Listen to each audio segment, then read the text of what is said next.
Silence fell. Then someone died. Welcome to Mystery Magnifier. I am your host, Phantom. Comment where you're tuning in from. Your messages make this so special. Let's begin. I've often observed that the most dreadful moments in life are not those filled with noise and commotion, but those steeped in quiet, the quiet that seems to pause the world for a breath, as though even fate is holding itself still. Looking back, I know now that such a silence preceded the tragedy at Witchwood Hall. At the time, however, I was as blind as any other comfortably seated guest, soothed by good wine, soft lamplight, and the illusion that wealth and breeding are a kind of armor against human malice. It was in the last week of October that I received a note from my old acquaintance, Lady Camilla Ashford. It was written on thick cream paper, the hand decisive and elegant. My dear Captain Hastings, we are having a small house party at Witchwood. The air here is restorative, and I find myself longing for a familiar face. Do come if you can spare 3 days. Your presence would be a comfort to me. There is, besides, a certain matter in which I should value your opinion. Ever yours, Camilla Ashford. The phrasing struck me as faintly unusual. Lady Camilla was not a woman to beg comfort from anyone, nor to confess a need for opinions. She was one of those tall, serene creatures who appear to have been sculpted rather than born. Widowed early, wealthy beyond ordinary imagination, and possessed of a graciousness that could chill as easily as it could charm. Naturally I went. Witchwood Hall lies some miles outside Market Densham, set behind a long avenue of copper beeches that in autumn turn the color of old brandy. The house itself is of that mellow, well-fed English kind. Grey stone that seems warmer for being old. High windows that catch the light like calm eyes, and terraces that fall away toward a lake fed by a small stream. One expects, seeing it, to find order there, and dignity, and lives lived according to rules so ancient they have stopped feeling like rules at all. On my arrival, I was met by the butler, Prentice, a man so dryly correct that one felt he had been trained by an academy dedicated to the suppression of surprise.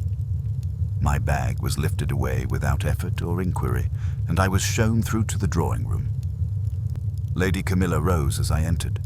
Her gown was a deep green velvet that made her look almost regal. She kissed me lightly on the cheek. "Ah, Hastings, how very good of you. You hinted at a matter in your letter," I said, taking her hands warmly. "I hope nothing is wrong." She smiled in a way that did not quite reach her eyes. "Wrong? No, or rather, nothing that can be named so simply. We shall talk later. Come, let me present you." One by one she introduced the guests, and in doing so gave me my first sense that this party was less small house party and more a careful arrangement of contrasting temperaments, like a set of chess pieces laid out on a polished board. First was Sir Alistair Fenwick, Lady Camilla's cousin and nearest male relation. He was a florid man in his late 50s with a booming laugh and an air of perpetual entitlement. His clothes were excellent in a way that suggested he did not notice them at all. "Hastings, old soldier, eh? Dash it, Camilla. Why didn't you say you'd invited a fighting man? We're too soft here, you know." Next stood Mr. Giles Rookwood, Lady Camilla's private secretary. A thin, pale fellow of about 35, wearing spectacles that magnified thoughtful gray eyes.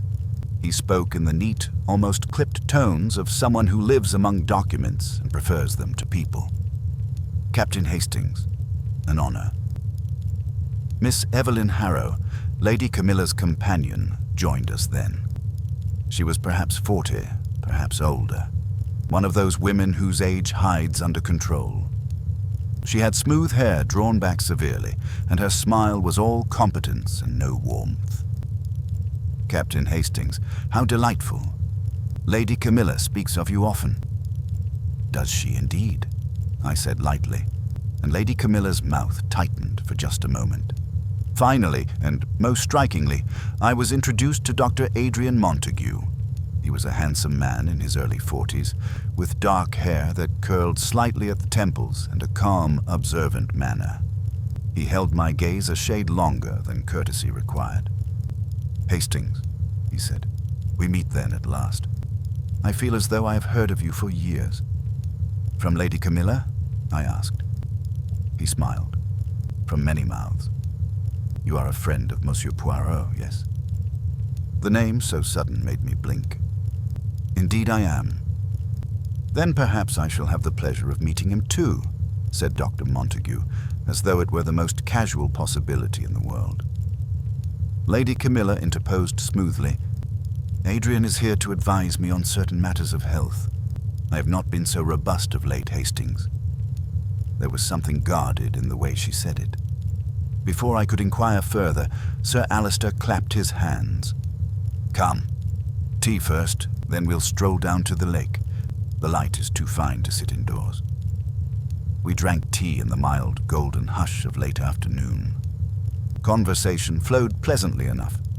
Sir Alistair's loud anecdotes, Miss Harrow's polite amusement, Mr. Rookwood's careful contributions, Dr. Montague's quiet questions.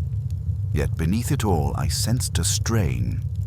It was as though everyone was dancing on glass, careful not to step too hard. When we wandered toward the lake later, Lady Camilla fell into step beside me. "You have noticed it, Hastings," she said softly. "Noticed what?" "That there is something in the air here besides autumn." I laughed uncertainly. "My dear Camilla, if this is a jest, it is not." Her voice flattened, and she slowed her pace so that the others drifted ahead. "I invited you because I trust you. And because you are not part of this house. Not truly. You can see things that those within it pretend not to see. Camilla, you're alarming me." She stopped near a stone balustrade overlooking the water. Leaves lay as still as coins on the lake's black surface. "Hastings, do you believe in premonitions?" "No," I said stoutly. "At least, only in retrospect." She made a small motion with her gloved hand, as though brushing something invisible away. "For weeks I've felt watched, not by eyes but by intentions. There have been letters, anonymous of course, and small incidents. Things moved, doors left open that ought not be, a perfume in my sitting room that I do not wear." "You have told the police?" Her smile was brittle. "And say what? That a ghost is spritzing jasmine in my curtains." They would pat my arm and advise rest. Perhaps Dr. Montague would too. Her gaze slid toward the man walking ahead of us with Miss Harrow. It was not affectionate. It was measuring. "You suspect one of your guests?" "I suspect more than one," she said. "But suspicion without proof is only smoke. I want to know where the fire is.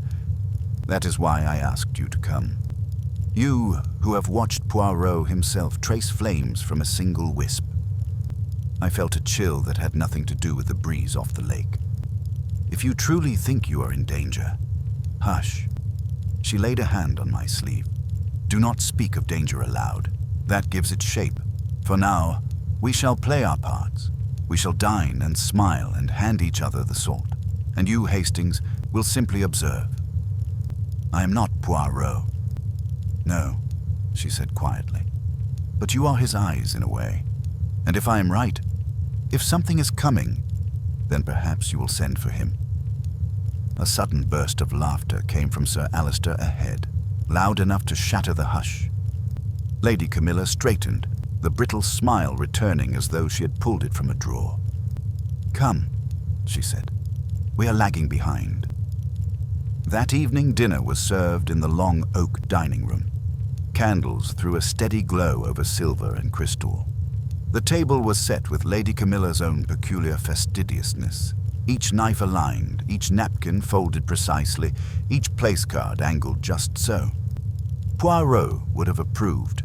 There was pheasant and a rare claret, and conversation that moved politely from politics to horses, to the absurdities of London society. Yet even as we spoke, I was acutely aware of Lady Camilla at the head of the table, poised as a queen on a precarious throne. Her laughter was light, her remarks gracious, but her eyes did not rest.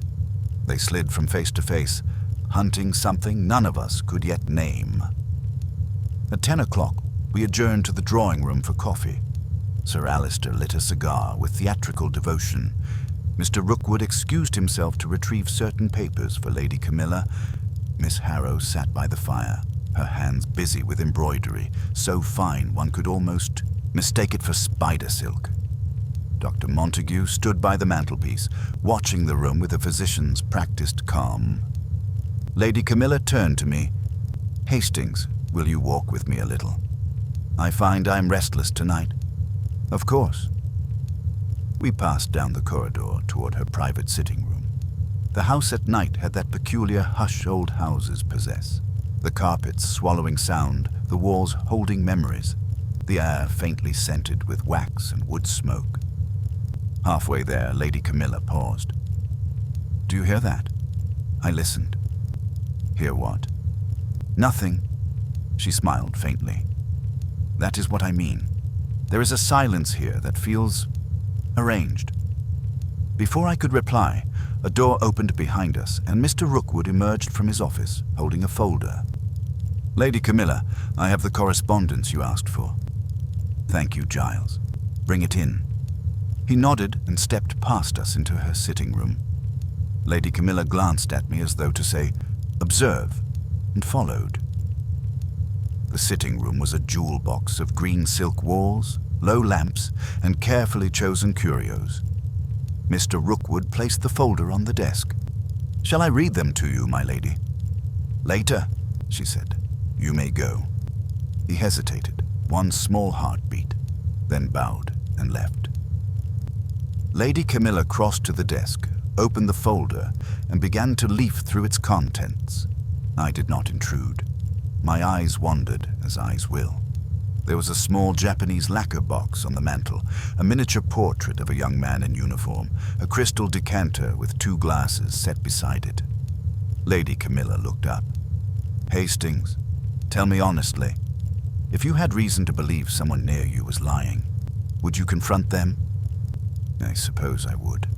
I've never been good at subtlety."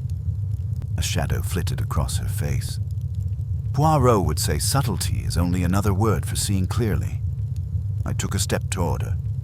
"Camilla, who do you think is lying to you?" She opened her mouth to answer, and then, from somewhere in the house, came a sound that was not shouting, not a crash, not even a distinct cry. It was a thud, dull and final, as though something heavy had fallen on a rug. Lady Camilla went very still. I do not exaggerate when I say the room froze around us. Even the lamplight seemed to hesitate. We stared at each other. "That," she whispered, "is what I feared." And before I could move, before I could speak, before I could even draw breath enough for a question, she turned and ran from the room, straight into the corridor, toward the sound that had broken the silence. We reached the corridor almost together, though Lady Camilla, despite her years and her supposed fragility, moved with a speed that surprised me. The sound had come, I judged, from the west wing, the older part of the house where the library and the morning room lay. As we hurried, our footfalls were muffled on thick carpet, making the house feel perversely complicit in whatever had happened, swallowing evidence the moment it was made. At the far end of the passage, a door stood ajar. Light spilled through the crack in a thin, crooked bar. Lady Camilla did not hesitate. She flung it wide. It was the library. A great coal fire glowed in the grate, casting a ruddy shimmer on the ranks of books. The lamps were lit. The room was otherwise perfectly ordered, perfectly so, save for one thing. On the Persian rug between the writing table and the leather sofa lay a man face down, arms twisted beneath him, as though he had fallen in a sudden, awkward collapse. For a split second, my mind refused to accept the shape as human. Then the butler's impassive face rose before me, and I recognized the coat, the stiff white collar. "Prentice!" Lady Camilla's voice was thin, shocked. She crossed the room in 3 swift steps and dropped to her knees. "Prentice, can you hear me?" I knelt too, rolling him carefully onto his back, mindful of the dreadful stillness in his limbs. His eyes stared upward, dull and glassy. There was a faint line of blood at the corner of his mouth, and the skin around his neck was an ugly grayish hue.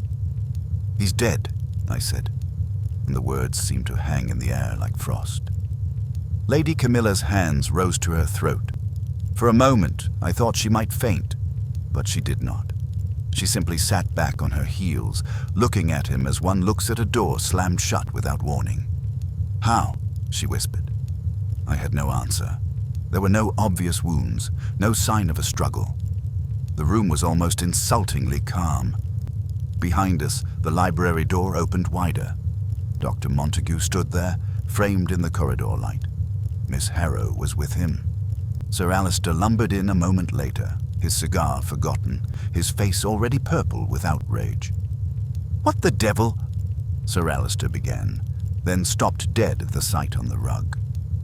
Good God. Mr. Rookwood appeared last, pale as paper, clutching the back of a chair as if he needed it to keep upright. Dr. Montague was the first to move. He knelt beside the body with a professional swiftness that steadied the room. He placed 2 fingers at the man's throat, then opened one eyelid, observed the pupil, and finally sat back. "Yes," he said quietly. "Dead. Quite recently." Sir Alistair blurted, "What on earth happened? Did he drink himself to death? Stroke? Heart?" Dr. Montague shook his head. "Not likely. Look here." He indicated the discolored skin about the neck. "There's a bluish congestion and this froth." His eyes flicked to the corner of Prentice's mouth. "It suggests choking, air deprived suddenly." "Strangled," Miss Harrow breathed. "It's possible," he replied, not committing. "But I see no bruising on the throat. If there was pressure, it wasn't by hand. Something narrow, a cord perhaps." "Cord?" Sir Alistair threw up his hands. "In my cousin's house. Nonsense. Who would—" He stopped, because all of us were thinking the same thing now. Not what, but who. Lady Camilla rose slowly. The candles threw shadows up her face, and for the first time I understood how a woman like her could frighten people without ever raising her voice. "Giles," she said to her secretary, "lock the doors to the hall and telephone the police. Tell them to come at once." Mr. Rookwood swallowed. "Yes, my lady." "Evelyn, please ask cook and the maids to remain in the kitchen. No one is to leave the house." Miss Harrow nodded, her lips compressed to a thin line. She moved out quickly, almost too quickly. "Alistair, you will help Captain Hastings and Dr. Montague carry Prentice to the smoking room. I won't have him lying here." Sir Alistair looked as though he would have liked to protest, but the authority in her tone cut him short. "Very well, very well." Between the 3 of us, we lifted the body. It was heavier than one expects a correct, narrow man to be. As we carried him through the corridor, the house seemed to contract around us, every doorway a watching mouth. We laid him gently on the long sofa in the smoking room. Sir Alistair wiped his brow with a handkerchief that already smelled of cigar smoke. "This is damnable," he said half to himself. "A servant murdered in a respectable house. What will people say?" "What matters is what happened," Dr. Montague said. He was calm to the point of coldness, but I noticed a faint tightness around his mouth. "And why?" Lady Camilla had followed us. She stood near the window, one hand on the back of a chair, her knuckles white against the mahogany. "It is not only what people will say, Alistair," she replied. "It is what they will not know. If Prentice has been murdered, then the person who did it is still inside this house." Sir Alistair let out a short, incredulous laugh. "You can't mean one of us." She turned her head slightly. Her eyes were very steady. "Who else is here?" A silence fell, thicker even than before, because now it was filled with meaning. I felt again that chill she had spoken of earlier, the sense of intentions moving unseen. Dr. Montague said gently, "Lady Camilla, perhaps Prentice died of natural causes. We must not leap to conclusions." She looked at him. "You told us he was choked." I said it appeared so, but appearance can mislead, even in medicine.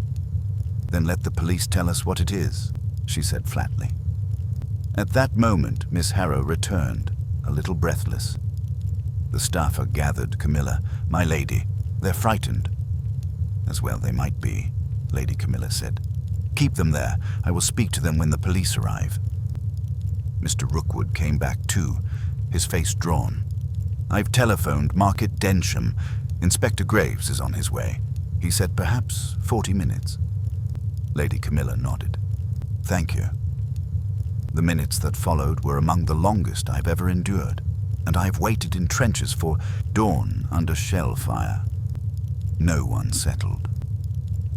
Sir Alistair paced, muttering. Miss Harrow hovered at the edge of the room as though ready to leap into usefulness. Mr. Rookwood retreated into a chair, clasping and unclasping his hands with nervous precision. Dr. Montague drifted toward the sideboard, poured himself a small brandy, and drank it without looking at anyone. Lady Camilla was the stillest of all. She sat upright, her hands folded, and stared at the darkened hearth as though daring it to reveal something. It was perhaps 20 minutes into this strained vigil that the grandfather clock in the hall chimed 11. The sound startled me. I realized then that in the rush and horror I had not once thought to ask the simplest question. "Where was Prentice meant to be?" I said aloud. They all looked at me. "With coffee in the drawing room," Miss Harrow answered at once. "He left after serving us, perhaps 10 minutes before we heard the noise." "No," Mr. Rookwood said, speaking suddenly as though compelled. "He came to my office first." Lady Camilla's head turned sharply. "To your office?" "Yes, my lady. He knocked quite softly. I was sorting the correspondence you asked for. He said there was something he thought you should know. Something concerning tonight." Rookwood's throat bobbed. "I told him to speak to you directly. He seemed disturbed. Then he went away." Lady Camilla's eyes narrowed. "Disturbed how?" "He was, how shall I put it? Not himself, agitated. He kept glancing behind him as though he feared being overheard." "And he told you no more?" "No. He said only that he must speak to you. I assumed it was some small household matter." Lady Camilla did not respond. She simply looked down at her clasped hands. When she lifted her eyes again, there was a small, dreadful readiness in them. "He was going to tell me something," she said softly, "and he never reached me." The words seemed to settle over us like dust. None of us needed to say what it implied. Someone had stopped him. No one spoke for a few seconds after Lady Camilla's quiet statement. It was not melodrama. Indeed, nothing in her voice sought to persuade. She merely laid the fact before us with the flat certainty of someone who has long suspected darkness in the house, and now sees its outline clearly. Sir Alistair recovered first, as loud people do. "Stopped him. Now look here, Camilla, this is getting out of hand. There's no proof of foul play yet. Old Prentice may have had an apoplexy and fallen." "He did not fall," Dr. Montague said, his tone still mild but edged now. "There are no signs of impact to the skull, no bruise to suggest a blow against the table. And his face, the congestion is too marked." Sir Alistair glared. "You're a doctor. You don't know anything about murders." "I know something about bodies," Montague replied. "And bodies generally do not discolor in that way from mere surprise." Mr. Rookwood made a small, involuntary noise. I saw perspiration on his upper lip. Lady Camilla turned to me. "Hastings, you have been with Poirot in cases like this. What would he do this instant if he stood among us?" It was a strange question, and yet I found my mind leaping toward my old friend's exact cat-like poise. the way his eyes miss nothing even when his mouth says little. He would ask where everyone was, I said slowly. And he would ask in a way that makes lying difficult, even to oneself. Then let us do that, she said. We will not wait for Inspector Graves to begin thinking. Sir Alistair opened his mouth, apparently to protest again, but she silenced him with a glance that reminded me of a drawn blade.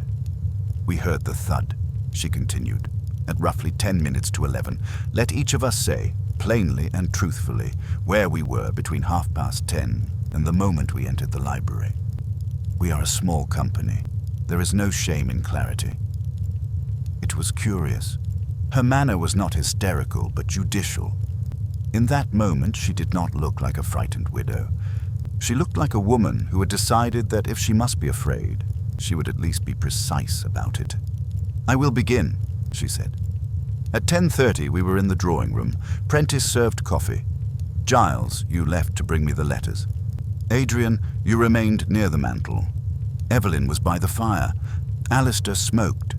Hastings and I walked toward my sitting room. We met Giles in the corridor at about 10:45. He went into my sitting room with the folder. I followed. Hastings was with me. We heard the sound perhaps 2 minutes later. That is all. She looked at Mr. Rookwood. Giles. Rookwood licked his lips. As you say, my lady. I left the drawing room at 10:40. I went straight to my office, which is adjacent to the morning room. I'd been there perhaps 5 minutes when Prentice came. He said he needed to speak with you urgently. I advised him to go to you. He left at once. I stayed in my office sorting the correspondence. I heard nothing until the commotion in the corridor. You heard no footfalls? No door? Nothing? Lady Camilla asked. The house is thick carpeted, he said quickly, and my door was shut. I assure you, nothing. Next, she turned to Miss Harrow. Evelyn Harrow's hands, which had been folded very neatly, remained folded. She said, I stayed in the drawing room with Sir Alistair and Dr. Montague. We talked.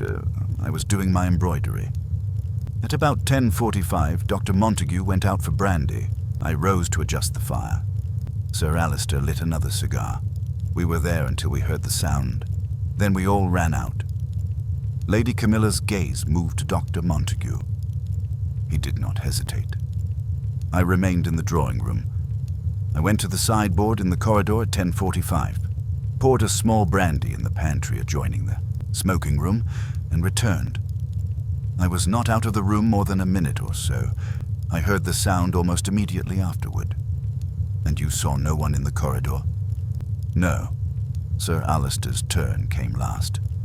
He looked affronted at being asked, which was in itself telling. Oh, I was in the drawing room.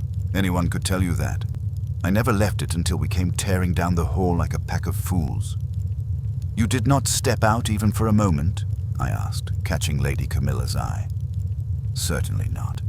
He puffed up. What would I step out for? The cigar was excellent and the conversation tolerable. Lady Camilla nodded as though making a note in a ledger no one else could see. I had the odd sense that she was not so much collecting alibis as measuring the manner in which each was offered. No sooner had Sir Alistair finished than the distant bell of the front door sounded. The butler was dead, so the ring had a rawness to it, like a voice calling into an empty throat. Inspector Graves, Mr. Rookwood murmured. We moved to the hall. A tall man with a blunt face and shrewd, tired eyes stepped inside, followed by a younger constable carrying a black bag. Graves removed his hat. His glance traveled quickly from our pale faces to Prentice's lifeless form visible through the smoking room door. Lady Camilla Ashford, he said. I am she. Sorry to come on such a business. His tone was not theatrical. It was the practical sympathy of someone who has delivered bad news too often. I understand your butler collapsed. Collapsed is not the word I would choose, she replied. He was found dead in the library. Dr. Montague believes it may be strangulation. Graves' eyebrows rose slightly. He moved into the smoking room without preamble, knelt by the body, and then opened his bag. The constable, brisk and silent, began to take notes while Graves examined Prentice with the same blunt thoroughness he had shown upon entering. After a few minutes he stood. "Well," he said, "your doctor's not far wrong. There's no sign of a fall, no bruise or cut, but there's petechial spotting round the eyes and under the lids, and a faint welt on the side of the neck, hard to see unless you're looking. I'd say asphyxiation, likely by ligature." "Ligature?" Sir Alistair echoed, his face turning a darker shade. "So he was murdered." "Looks that way." Graves looked at each of us. His eyes were small but penetrating. "No one else in the house besides you and the staff?" "No visitors," Lady Camilla said. "The staff are in the kitchen as instructed." "Good. We'll speak with them presently. First, I'll want statements from all of you." His gaze returned to Lady Camilla. "But before that, I'd like to see where he was found." We took him to the library. He walked slowly, measuring the length of corridor, noting the doors on either side as though they were items in an inventory. Inside the library, he stood still a moment, letting his eyes travel over the writing table, the sofa, the rug where the body had lain. He crossed to the desk. "You say he came here on his own?" "We heard a sound," I said. "We found him like that." Graves' fingers touched a spot on the rug. He lifted them again. "No blood here. That fits." He went to the writing table next. On it lay a blotter, a half-finished note in Prentice's careful hand, and beside that, a silver letter opener. Graves studied the note. What was he writing? Lady Camilla stepped forward, her eyes narrowing as she read. "It is not Prentice's writing," she said slowly. "That is mine." I stared. The note was addressed to my dear Alistair, and the opening lines were unmistakably Lady Camilla's elegant script. But why would it be on the butler's desk in the library? Graves looked sharply at her. "You didn't write it tonight?" "No, I wrote it 3 days ago." "It was a private letter?" "To Sir Alistair?" "Yes." Her voice was controlled now in a way that made me more uneasy than any panic. "And he never received it?" Sir Alistair took a step forward, blustering. "What?" "Camilla, I don't know what game this is, but I've not seen any letter." "Then why is it here?" she said quietly. Graves' eyes flicked between them like a metronome. He picked up the letter opener, examined it, and set it down again with care. "All right," he said. "We have a murder, and we have a letter that was somewhere it shouldn't be. That tells me 2 things. 1, this wasn't chance. 2, what the butler wanted to tell you may be tied to that." He turned to his constable. "Hutchins, keep everyone together in the drawing room. No one goes upstairs. I'll speak with each guest in turn." Then he looked at Lady Camilla again.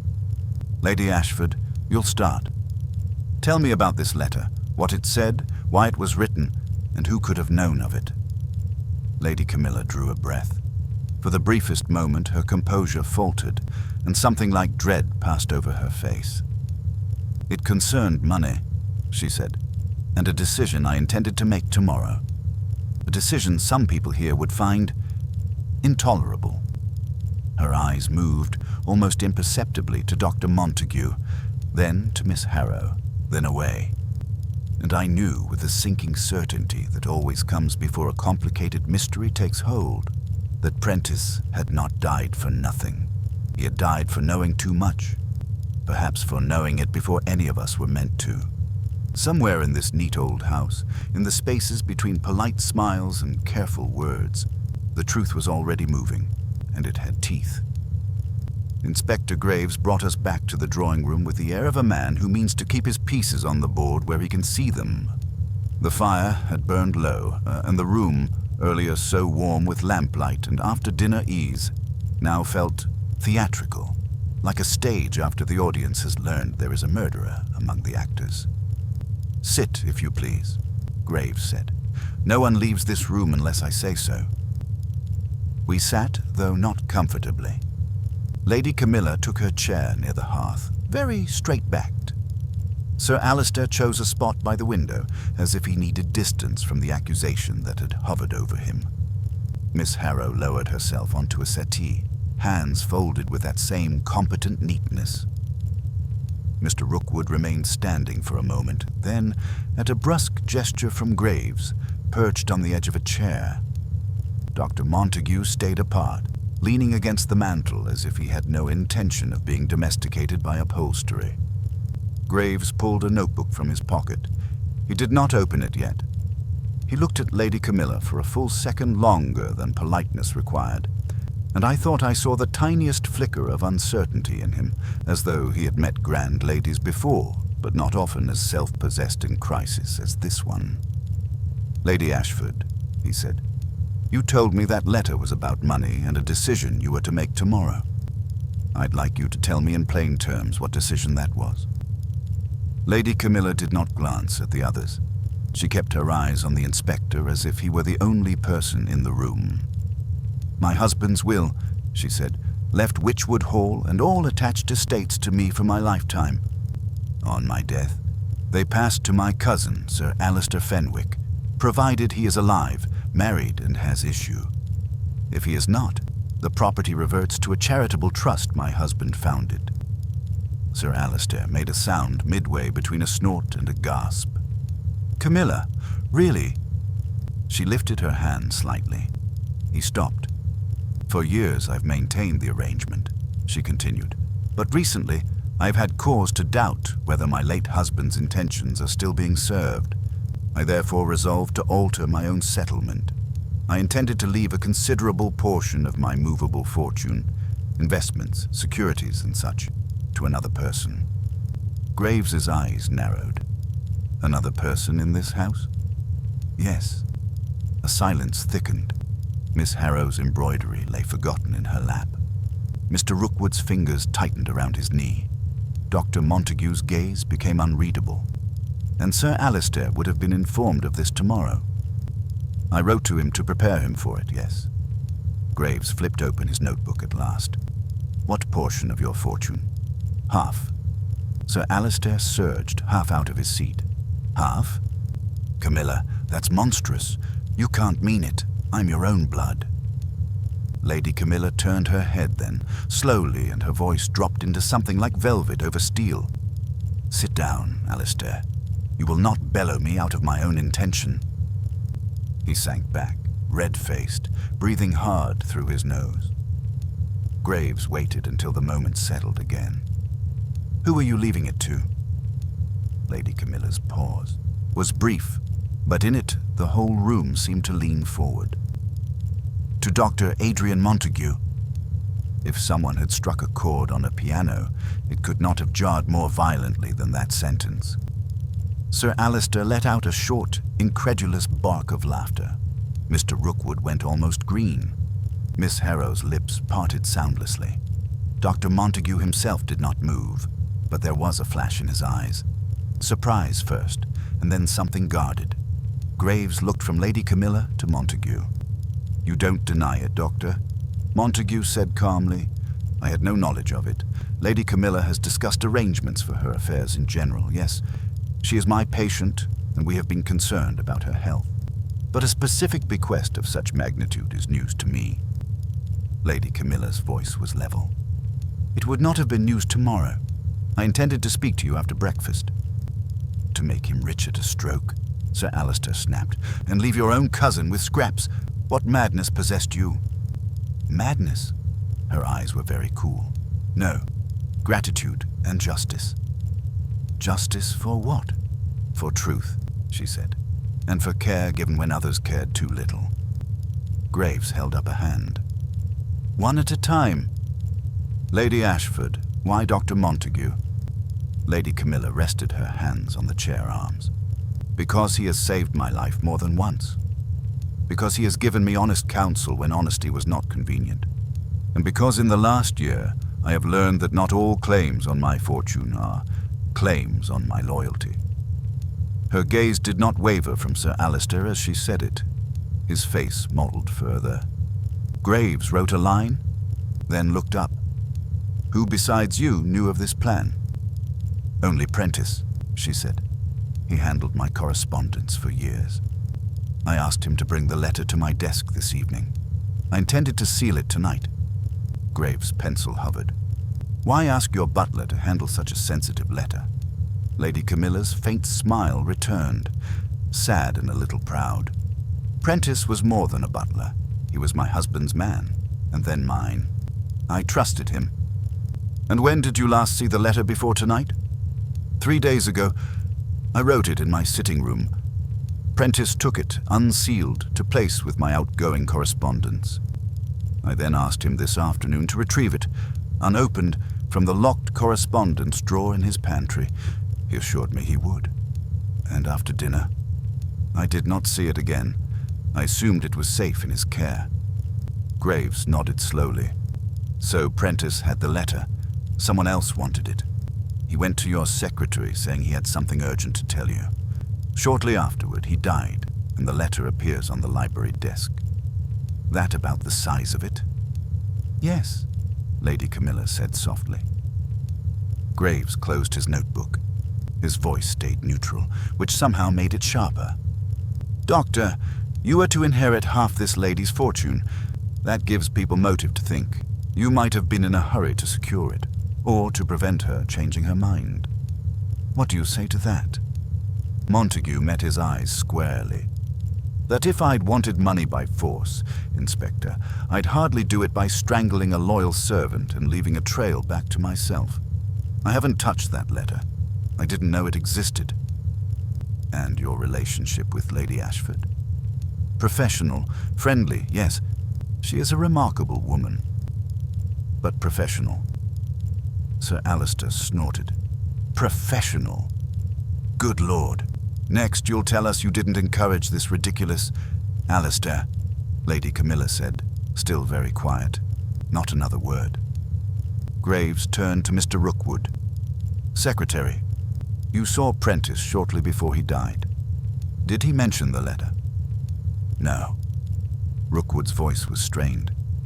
"He only said something concerning tonight. I thought perhaps he'd noticed a draft in the dining room or some foolish trifle. I didn't dream—" "You didn't look for the letter when he left?" "Certainly not. I had no reason. It wasn't my affair." Graves' gaze sharpened. "Isn't it? A private secretary often knows a great deal of his employer's affairs." "Only what she tells me," Rookwood said quickly, and then, as if realizing how it sounded, added, "and only in my capacity as her servant." Graves made another note. Then he looked at Miss Harrow. "And you, madam?" Miss Harrow lifted her chin a fraction. "I knew Lady Camilla was thinking of altering her settlement. She told me so this morning, but not that it involved Dr. Montague, or that a letter was written." Lady Camilla said without turning, "I told Evelyn I wished to make provision for someone. I did not name him." Miss Harrow accepted that without visible flinch. Yet I noticed the way her eyes slid, quick as a needle, toward Montague before returning to the inspector. Graves tapped his pencil against his notebook. "All right, here's what we have. A woman decides to change her will in a way that harms one man and enriches another. A letter setting that change in motion goes missing. The only person who knew its exact whereabouts is found dead, apparently by strangulation. The letter turns up staged on a desk. Anyone who wanted to stop that change, or force it in a different direction, has reason to get that letter. Which means every one of you has reason to be looked at very closely." He fixed them in turn with his tired, steady gaze. "Now," he went on, "I want each of you to stay available. We'll take proper statements in the morning. Tonight, you'll sleep in your rooms, doors unlocked, and my constable will sit in the hall. No one makes phone calls. No one rummages in desks. Understood?" Murmurs of assent, some reluctant, some shaken, rose in answer. Graves paused, then added, "Lady Ashford, I'll need that correspondence drawer opened in the morning, and I'll want a list of everyone who has keys to it." Lady Camilla nodded. The inspector moved toward the door. His constable lingered a moment, as though reluctant to leave us alone with each other. Yet when they were gone, the room did not relax. If anything, it tightened further, as though the official presence had been the one thin plank between us and something that wanted to slip free. Sir Alistair stood abruptly. "This is ridiculous. I won't be treated like a common suspect in my own cousin's house." "You're not in your own cousin's house," Lady Camilla said coolly. "You're in mine." He opened his mouth, found no purchase, and turned away with a muttered oath. A second later, he strode out, the door shutting behind him with more force than necessary. Miss Harrow rose too. "Camilla, you should rest. You've had a shock." Lady Camilla's eyes flicked to her. "Rest will come when it comes." Miss Harrow lingered, as though wanting to say more, then inclined her head and left quietly. Rookwood stood, then sat again, then finally pushed himself up and mumbled, "If you need me, my lady." He darted a glance at Montague that was almost pleading, and went out. That left only Lady Camilla, Dr. Montague, and myself. The silence between them was almost physical. Montague cleared his throat. "Camilla," he said softly, dropping the title. "You shouldn't have said that in front of them. Not tonight." I said what was true. Her tone held no apology. Truth has been smothered in this house long enough. He took a step nearer. "If it's true, why didn't you tell me before?" "Because I wanted to see your face when you heard it." She looked at him with an intensity that made me feel almost intrusive. "You are very good at controlling your expressions, Adrian. I wish to know if gratitude pleased you or frightened you."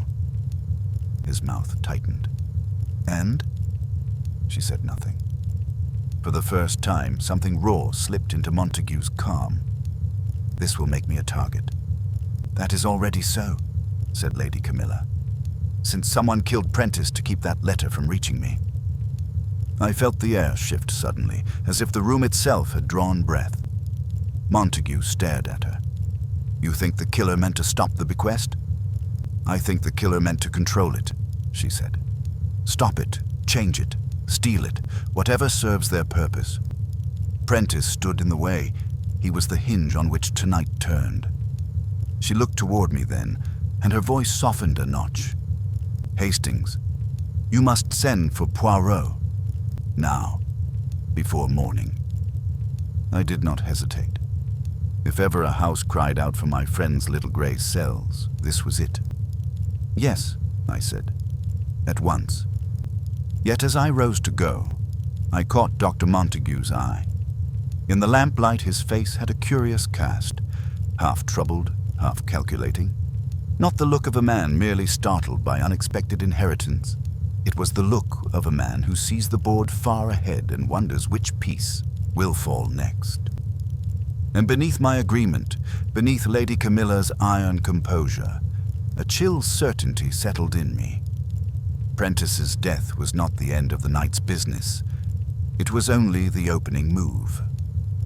I went to the telephone in the small alcove off the hall, closing the door behind me more from instinct than prudence. The receiver felt oddly heavy in my hand. Outside, Witchwood Hall lay in its midnight hush, but now the hush had a quality of listening. I put through the call to London. At that hour, the line took longer than usual, the operator brisk and faintly impatient. When at last I was connected to Whitehaven Mansions, I expected to wake Poirot's man, George. Instead, to my surprise, the familiar, precise voice came on at once. "We? Captain Hastings." "Poirot." I couldn't keep the relief from my tone. "Thank goodness you're awake." "My friend, I was awake because I was not asleep. There is a difference." "But you do not ring at this hour to discuss Philidley. What is it?" "There's been a death, Poirot. A murder, I think, at Witchwood Hall near Market Densham. Lady Camilla Ashford's butler was strangled tonight, and there is more. A missing letter, a threatened change in her fortune, and suspects enough to make your head spin." There was a pause. Not surprise. Poirot rarely wasted time on that, but the kind of pause in which his little grey cells were already arranging the facts like cards. "You are at Witchwood Hall now?" "Yes." And Lady Ashford is safe. For the moment? For the moment, yes. Bien. You will do 3 things, Hastings. First, you will not allow yourself to be dramatic. Second, you will observe everything, even what seems trivial. Third, you will tell Lady Ashford that I come at once. I will take the early train from London to Market Densham in the morning. You will meet me. You're coming, I said, ridiculous as it sounds, as though I'd been bracing myself for the possibility he might refuse. Of course I come. A woman frightened in her own house and a servant dead. These are not things to leave to Inspector, what's his name, eh? Graves, I supplied. Inspector Graves. Very good. Until morning, then. And Hastings, do not trust your impressions. Trust your eyes. He rang off. I stood a moment staring at the receiver, feeling the old peculiar comfort that always came with Poirot's calm certainty. Then I opened the door. The hall was dim, lit only by a single wall lamp. The constable was already in position at the foot of the stairs, sitting very straight on a hard chair like a man determined to be a piece of furniture. He nodded to me. Behind him, the corridor toward the west wing vanished into shadow. A draught sighed faintly somewhere, an old house settling, I told myself. Yet my skin prickled all the same. I returned to the drawing room. Lady Camilla and Dr. Montague were still there.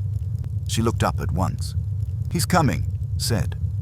A flicker, not relief exactly, but something like sharpened resolve, passed over her face. "Good. Then we have the night to survive." Montague gave a short, humorless laugh. An encouraging way to put it. Lady Camilla turned to him. "If you don't wish to remain, Adrian, no one will detain you. You can sleep in the morning room, or keep your bag packed and leave at dawn. I wouldn't blame you." He shook his head. "I'm not leaving you alone in a house where someone just killed a man to interfere with your affairs." Her gaze held his. "Is that the reason?" He frowned slightly. "What else could it be?" "Many things," she said softly. "But you needn't answer now."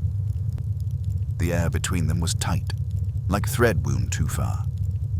I suddenly felt horribly in the way. "If you'll excuse me," I said, "I think I'd better turn in." "Yes." Lady Camilla's voice warmed for me alone. "Try to sleep, Hastings." Sleep, however, was not precisely in the offering. In my room I sat a long while by the window. The grounds were a black mass with a silvered lake peeping through trees like a half-closed eye. The house itself, with its multitude of windows, looked from within like some vast ship drifting in darkness. From far below came the occasional creak, the low murmur of the constable shifting in his chair. Otherwise nothing. Yet nothing, as Lady Camilla had said, can be arranged too. My mind kept circling the evening. Prentice leaving the drawing room with coffee trays, his stop at Rookwood's office, the urgent words, "Something concerning tonight." Had he already discovered the letter missing? Had he seen someone with it? Or had he overheard words that suddenly made him fear for Lady Camilla?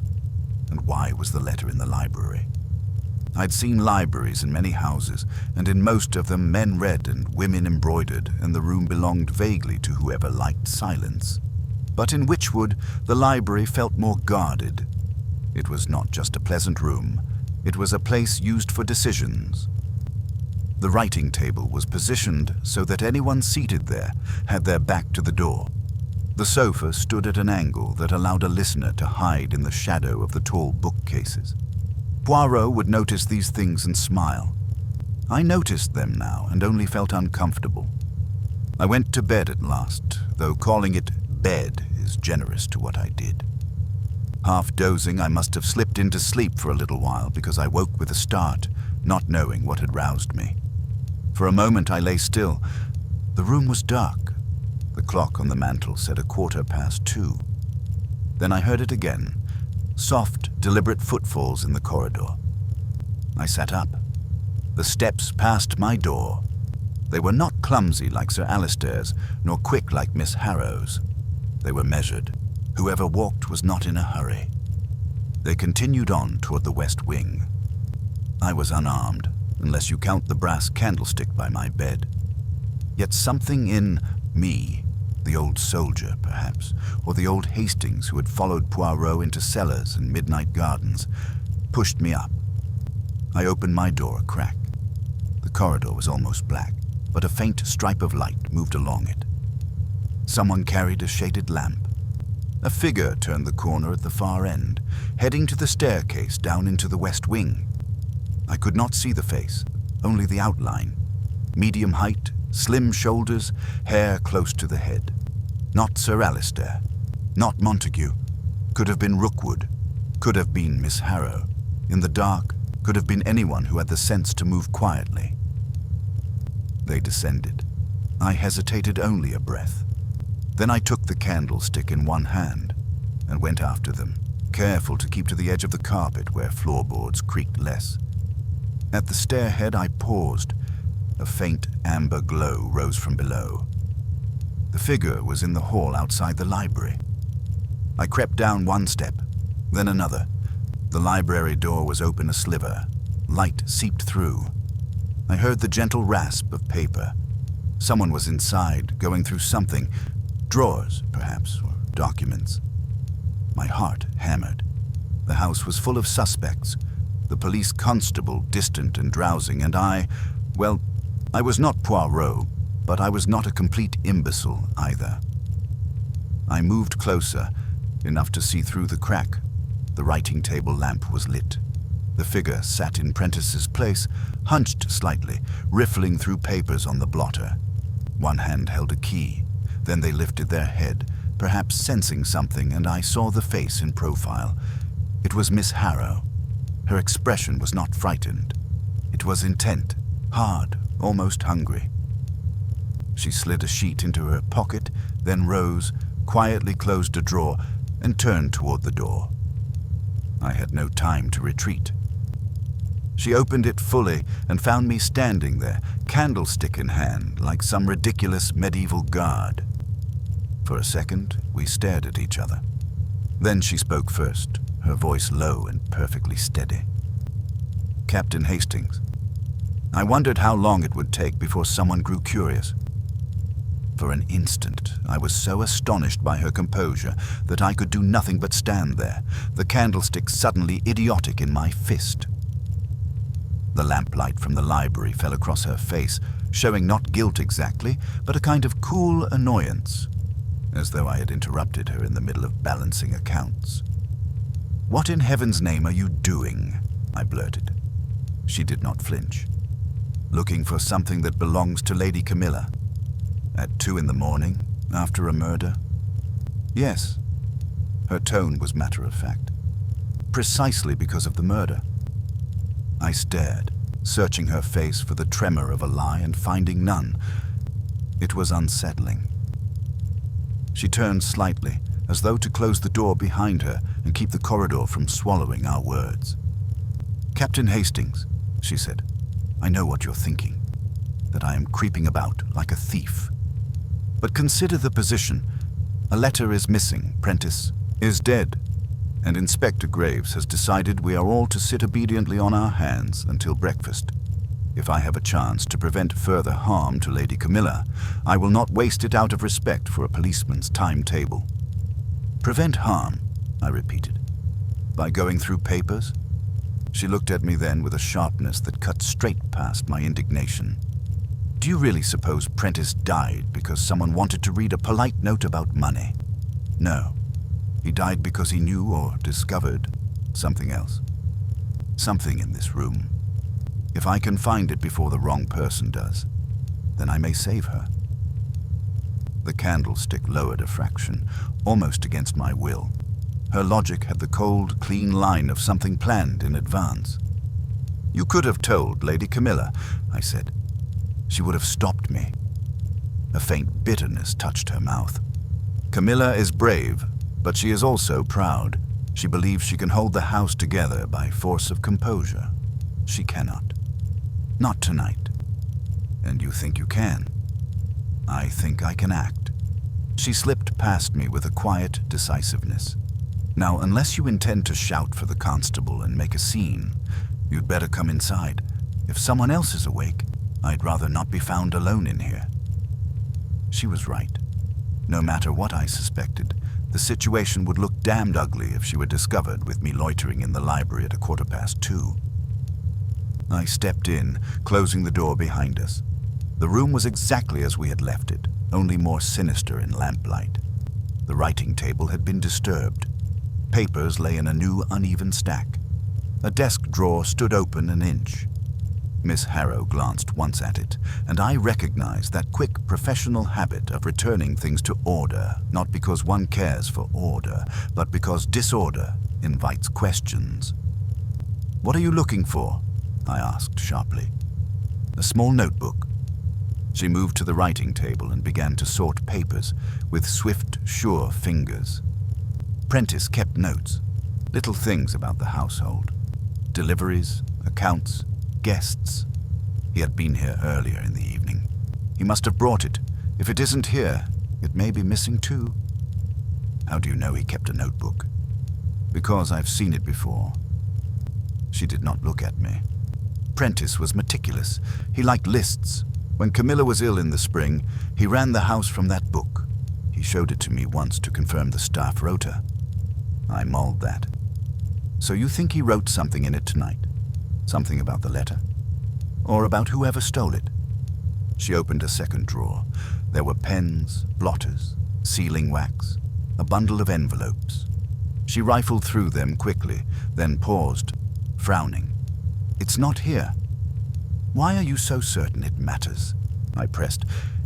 "If you were merely worried for Lady Camilla, you could wait for Poirot in the morning." At that, she looked up, and for the first time the mask slipped just enough to show the human being beneath. "Poirot," she said softly. "You've called him." "Yes, he arrives tomorrow." Her eyes held mine for a moment, too long. "Then you know this is worse than Inspector Graves thinks." "Because Poirot is coming," I said, trying to keep my tone light. "Because Camilla asked him to." She turned away. She only does that when she is truly afraid. Something in her voice made me uneasy. I had thought Miss Harrow chilly, yes, but straightforward. Now I heard a note in her that was not mere efficiency. It was intimacy. Not the sort between employer and companion, but the sort between two people who share a secret weather no one else can see. "Miss Harrow," I said, "you are very devoted to Lady Camilla." She gave a short laugh without humor. "Devoted? I'm paid to serve her. I do my work well." "That isn't an answer." "No, and yours wasn't a question." She shut the drawer and began to scan the shelves near the desk. "Captain Hastings, if you want to play policeman, do it in daylight. Right now, I'm trying to prevent a second death." Second death? I felt a jolt go through me. "You think someone will strike again tonight?" Heavens, Poirot would have told me not to leap to conclusions. But in that moment, I could not help it. Miss Harrow's fingers paused on a row of leather-bound volumes. If the killer's aim was only to stop the bequest, Prentice's death might suffice. But if the killer's aim was to control Camilla, to keep her frightened or compliant, then a dead servant is only the first lever. They may intend to frighten her further, or silence her directly. I swallowed. Her calmness did not comfort. It sharpened the dread. "Why are you so sure?" I asked. She hesitated. It was the first hesitation I had seen in her. Then she said quietly, "Because I have read the anonymous letters she received. I told her to burn them, but she could not. She gave them to Prentice for safekeeping." "What letters? What did they say?" "Threats dressed as concern." Her mouth tightened. Someone wrote that she was misguided to elevate certain people above their proper station. Someone warned her that if she persisted in a dangerous attachment, she would be made to regret it. And 3 days ago, her voice lowered further.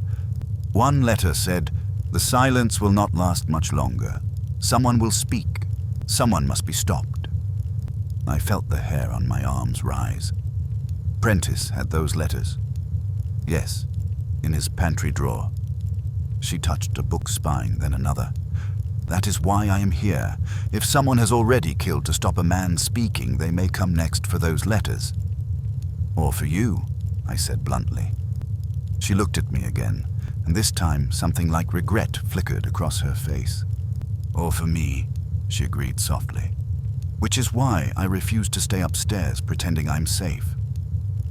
Before I could respond, a faint sound drifted into the library, so soft it might have been the house settling. But it was not that. It was a click of wood, like a board taking weight. Someone was on the corridor outside. Miss Harrow froze. I felt my own pulse stop and then race in my ears. We both turned toward the door. The handle moved very slightly. Then, without any warning, the door began to open. Moved slowly, carefully, by a hand that knew exactly how to make no noise. Miss Harrow snatched up the lamp from the desk and swung it toward the opening crack, throwing a hard yellow glare across the doorway. "Who's there?" she said sharply. The door opened wider. Her face appeared, white in the lamplight, eyes wide with something between anger and alarm. It was Dr. Montague. For a second he stared at us as though we were the intruders. Then he said in a low, furious voice, "What the devil are you doing down here?" Miss Harrow did not lower the lamp. "Exactly what you are," she replied, "trying to keep Camilla alive." His gaze flicked to the disturbed papers, to my candlestick, to her hand still on the shelf. A cold comprehension slid into his expression. "So," he said quietly, "that's how it is." No one moved. The three of us were poised like figures in a tableau, each of us suddenly aware that this midnight encounter was no longer a coincidence. It was a collision, and one that, I felt with growing certainty, the killer had not expected. The hours between that midnight collision in the library and Poirot's arrival next morning passed in a haze of sleepless vigilance. Dr. Montague, white with controlled fury, insisted on escorting us all back upstairs, as though sheer will could lock danger into a room. Miss Harrow went first, lamp in hand, composed again, but with a tightness about the mouth that had not been there before. I followed. Montague came last, turning at the stairhead to glance once more down the corridor as if expecting something to rise out of it. No one spoke. There are silences that are merely empty, and silences that are full of meaning. This one was heavy with the knowledge that we had caught each other on the wrong side of the night. By breakfast, the house had developed that brittle morning normality people adopt when they cannot bear the truth in daylight. The staff moved in frightened, quiet ranks, glancing at us as though each guest were a possible executioner. Sir Alistair was red-eyed and belligerent, blaming everyone and no one. Mr. Rookwood looked as if he had not slept at all. Miss Harrow served Lady Camilla's tea with clockwork precision. Dr. Montague was courteous but remote, his gaze drifting in steady arcs that took in doors, windows, distances. Inspector Graves arrived soon after 9, bringing with him the unpleasant practicality of a man obliged to pursue facts despite aristocratic discomfort. Statements were taken properly this time. Keys were accounted for. The correspondence drawer in Prentice's pantry was opened. It was empty of the anonymous letters Lady Camilla had mentioned to Graves. Empty also, I noticed, of any small notebook. Graves cursed under his breath. He sent his constable to search the grounds in case anything had been thrown away. Lady Camilla watched all of it without flinching. Only once did her fingers tighten on her napkin when Graves asked about the anonymous letters. "I did not burn them," she said. "Prentice advised me not to. He said they might matter. I gave them to him to keep safe." "And no one else saw them?" Graves asked. Miss Harrow answered before Lady Camilla could. "I saw them, Inspector. She was distressed. I urged her not to dwell on them."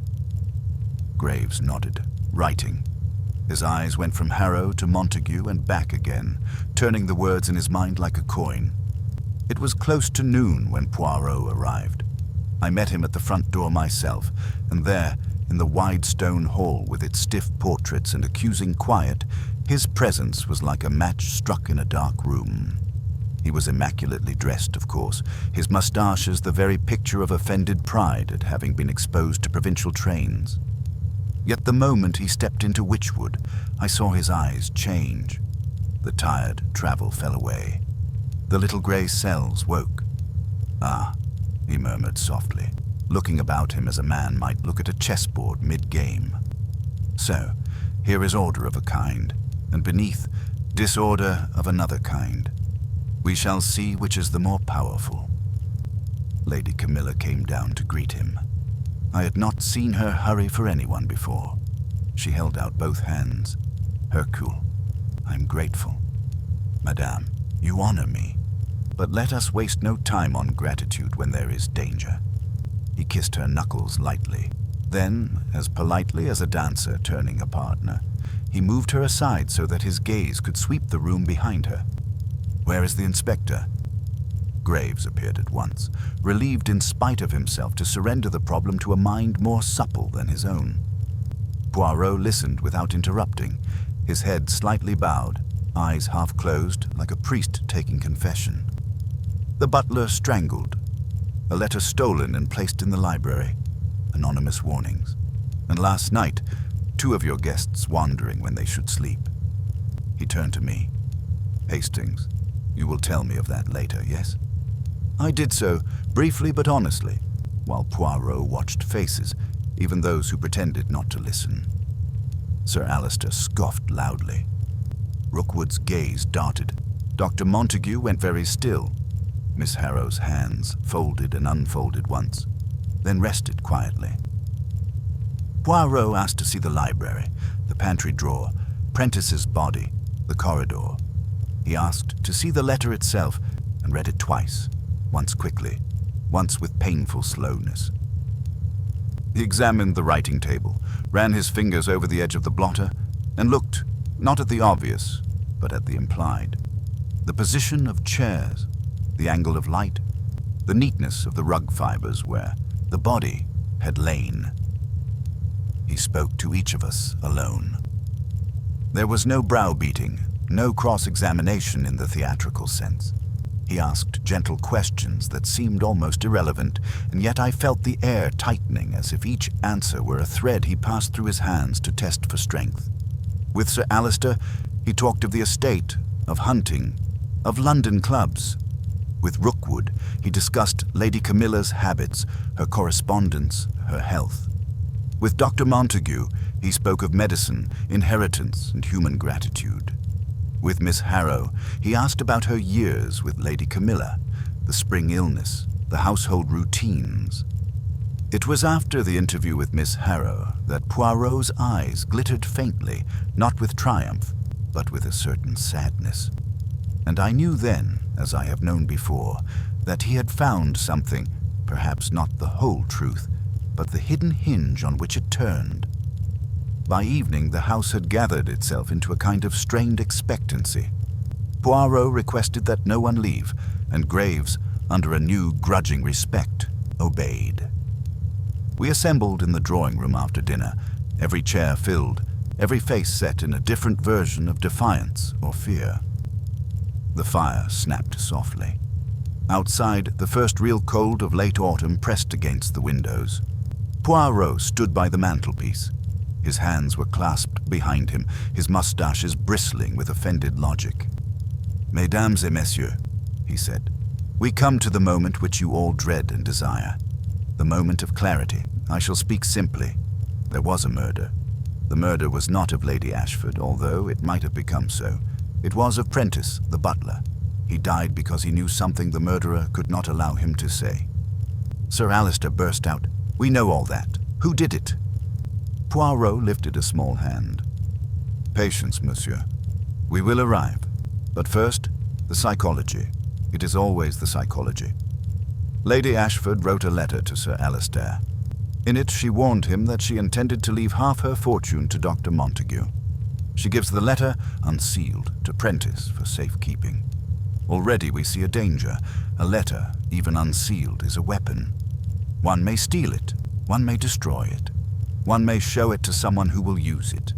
Who knew? Lady Ashford, Prentice, and Someone who had access to Prentice's correspondence drawer. Graves shifted. Not many had that access. Just so. The drawer was locked. The key was always on Prentice's person, except when he washed and dressed for evening. Then, most carefully, he placed it in his pantry on a hook. This is habit. Habit is everything. Poirot's eyes flicked toward a particular corner of the room and back. Someone who works in this house, someone who knows its habits, could take that key for the space of minutes and replace it without him noticing. Sir Alister scoffed again. The staff, you mean? I mean someone who moves among the staff without being called staff. Poirot walked a few steps, like a man arranging his thoughts in space. Someone who is trusted to enter the pantry. Someone who is thought useful, even essential. Someone whose very competence allows her to pass everywhere without remark. Miss Harrow's face did not change, but I saw her spine stiffen. Poirot continued softly. The letter vanished. Prentice, discovering this, becomes agitated. He goes, not to Inspector Graves, not to Sir Alister. He goes to Mr. Rookwood because he thinks of the secretary as the nearest official heir. He says he must speak to Lady Ashford urgently. He leaves. He does not reach her. He is found dead in the library. Poirot raised a finger. Why the library? If Prentice feared a thief, he would go to Lady Ashford's sitting room. If he feared a servant, he would call the housekeeper. He went to the library because someone called him there, someone whom he obeyed without suspicion. Now, the method. There were no hand bruises, no struggle. Dr. Montague and Inspector Graves agree. A ligature. Something narrow, strong. The murderer did not bring a weapon into the library. She used what was already there. I blinked. She. Poirot glanced at me gently. Hastings, you will keep your exclamations for later. He reached into his pocket and produced a thin green silk cord. This was found by the lake this morning. The constable thought it a curtain tie. But there is no green silk tie missing from any curtain, except one. He nodded to Graves, who stepped forward and laid on the table a small swatch of curtain cord, frayed neatly at one end, from the library window. A faint murmur spiraled through the room. The murderer used this tie to strangle Prentice, then cut it away and threw it out of the west window toward the lake. Poirot's voice was calm. She is clever. She thinks of everything. She returns the room to order. She places the stolen letter on the desk to give the illusion that the thief came there, and perhaps to make Dr. Montague appear more implicated. But there is one thing she forgets. Always. There is one thing. His eyes lifted to Miss Harrow. They were not accusing. They were almost compassionate. When I examined the writing table, I found on the blotter a faint indentation of lace. Not Lady Ashford's lace, not Prentice's cuffs. A delicate pattern, such as one finds on the sleeves of a woman who embroiders by the fire. He smiled sadly. You see, mademoiselle, when you rest your hand while you listen in the drawing room, your lace makes its little mark. And when you sit at the library desk later in the night to search through Prentice's papers, you make the same mark again. Only this time, you press harder, because you are not listening, you are hunting. I felt the room tighten to a wire. Miss Harrow's eyes did not leave Poirot's face now. You were in the drawing room when we heard the thud. Sir Alister blurted. You said so. And I believe it, Poirot said. She was in the drawing room. She did not kill Prentice at 10:50. She killed him before, when she used the pretext of fetching more coffee to slip into the pantry, take the key, remove the letter, and be confronted by Prentice himself. Miss Harrow spoke for the first time, her voice very even. This is fantasy. You have no proof I went near the pantry. Poirot inclined his head. Then let us speak of proof you have tried to remove. The anonymous letters. Prentice kept them, yes. This morning, they were gone. Who knew their exact existence besides Lady Ashford and Prentice? You did. You admitted reading them. Last night, you went to the library to find Prentice's notebook because you feared he had written down what he saw. A flicker, tiny, involuntary. You knew he crossed her face. Poirot caught it like a fisherman feeling the first tug. Ah, you see? It is not the fear of being falsely accused. It is the fear that the truth is written in ink you cannot erase. Lady Camilla's voice broke the silence like a bell. Evelyn, why? Miss Harrow's composure held a heartbeat longer. Then something in her went slack, as if a bone had been removed from the body of her restraint. She looked not at Lady Camilla, but at Sir Alistair. Because you were going to ruin him, she said hoarsely. Sir Alistair stared, stunned. Ruin me? What are you talking about? Poirot said softly. Tell them, mademoiselle. The truth is lighter when one finally sets it down. Miss Harrow's hands curled in her lap. Alistair has debts, she said. Gambling, investments, always another scheme. He has been drowning for years. I have helped him. I thought if he married, if he had a child, the estate would steady him. But he needed money now. He needed it desperately. Lady Camilla's face had gone very pale.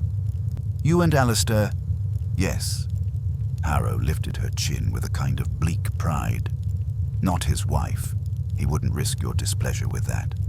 But I have been with him 6 years. He promised me once that when Witchwood was his, he would make it right. And then you decided to give half of everything to your doctor. Her eyes flashed toward Dr. Montague, and in that flash I saw the jagged core of it. Not just fear for Alistair's finances, but hatred of the man who had displaced her place in Lady Camilla's life. The letters were mine, she said. Not to hurt you, Camilla. To frighten you, yes. To make you hesitate. To make you see what you were doing. Lady Camilla whispered. You wrote those to me, while sitting by my fire. Miss Harrow winced, but pressed on. Prentice found the letter in his drawer before he meant to. He caught me with the key. He said he would tell you. I begged him not to.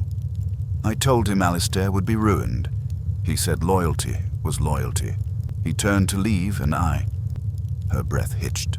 I saw the curtain tie.